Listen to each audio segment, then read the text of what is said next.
Martin, íslenska landslið enn og ný mætt á lokamót. Hvernig líður þið núna? Það er bara frábærlega. Maður er búinn að segja í endalaust viðtölum að maður er búinn að bíða eftir þessu mómenti núna síðan í febrúar eða bara síðan 2017 liggur við, skilur við. Þetta er, maður finnur svona að fiðringurinn er að koma, spennan er að magnast og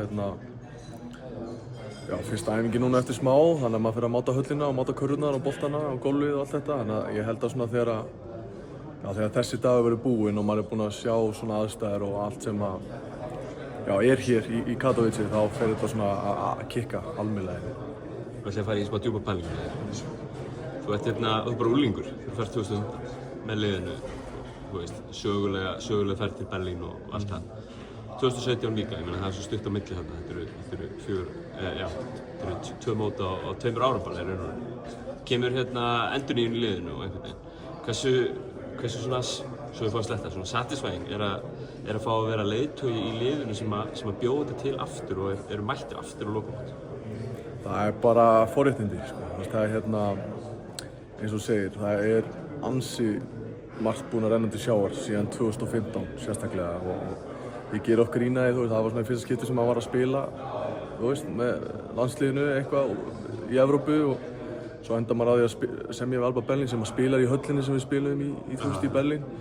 Svo fyrir maður aftur 2017 og þá er ég ennþá bara 21-22 og kannski var ekki alveg átta mig á því hvað þetta væri stórt og hvað þetta væri mikið og náði einhvern veginn ekki kannski að njóta eins og ég hefði viljað, tók þetta svolítið kannski sem sjálfsögðum hlut og hélt þetta yrði bara alltaf svona.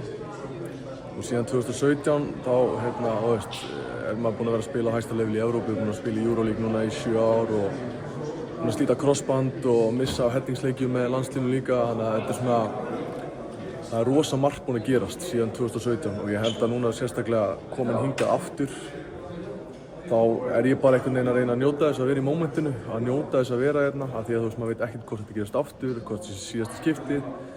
Þú veist, það er svo margt sem getur gerst á morgun, sko. Þannig að ég er bara svolítið að njóta þess að vera hérna, miðla reynslu, þekkingu til yngri strákana eins og eldri strákunni gerðu við mig þegar ég var nýli, en þú veist, þá hefði enginn af þeim farið á þetta mót áður, þannig að þetta var nýtt fyrir öllum.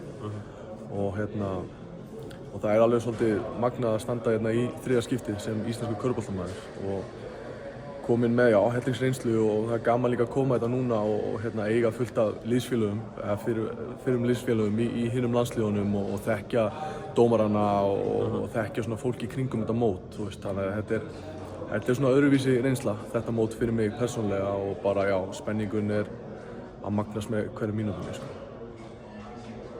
Fimmtudaginn, fyrsta leikur móti Ísrael.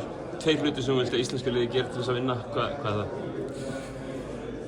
Já, það er svo margt sem þarf að koma saman til þess að við vinnum, þú veist. Við höfum bullandi trú á verkefninu, við höfum bullandi trú á hverjum einasta leik og við vitum alveg að við getum unnið Ísrael í fyrsta leik, en það er margt sem þarf að koma saman og er þetta kannski að nefna ykkur á 2 hluti, þú veist, við erum bara, förum stundum svolítið fram á okkur sem Íslendingar, við höfum alltaf óbilandi trú á sjálfum okkur sem er gott, en getur líka á sama tíma orðið okkur að falli, þannig að við erum bara að reyna að stilla væntingum í hóf.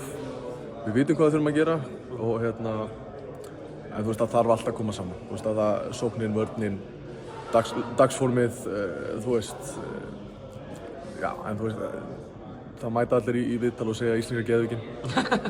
Þessi óþægandi klisja, íslenska geðveikin og svo bara, það væri fínt að hitta bara skotum líka. Setja skot og stíga út? Já, hitta þristum og stíga út. Já, stíga út er líka. Það er mikilvægt. En þá eru komið 3 hluti, þannig að við höldum þessu íslensku geðveikinni og hitta þristum. Kæra þakkir, Martin.